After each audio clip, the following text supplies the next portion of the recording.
அசைக்க புதிய நட்பு என்று பிறக்க குட்டுவுக்கு பட்டம் இருந்தது, வானத்தில் அது பறந்தது, மரங்களுக்கு மேலே சென்றது, காற்றுடன் சேர்ந்து ஆடியது.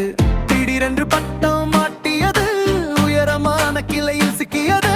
குட்டு குதித்து பார்க்கிறாரா, எட்ட முடியவில்லையே. உஷ் உஷ் என்று பறந்ததே, பச்சை கிளி ஒன்று வந்ததே, சிறகை அடித்து சுற்றியது, பட்டம் இருந்த இடம் சில்லையே. உஷ் உஷ் என்று பறந்ததே, பச்சை கிளி ஒன்று வந்ததே, சிறகை அடித்து சுற்றியது, பட்டம் இருந்த இடம் சென்றது.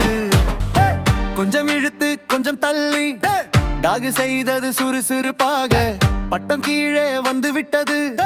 விட்டு மகிழ்ந்து கை தட்டினான். அடுத்து வருகிறது தட்டும் டாகவும் தயாரு. உஷ் உஷ் என்று பறந்ததே, பச்சை கிளி ஒன்று வந்ததே, சிறகை அடித்து சுற்றியது, பட்டம் இருந்த இடம் சென்றது. அகுடாகு புத்திசாலி, என் புதிய நண்பன் நீதான் தோஸ். சிறகை விரித்து பாடுவோம்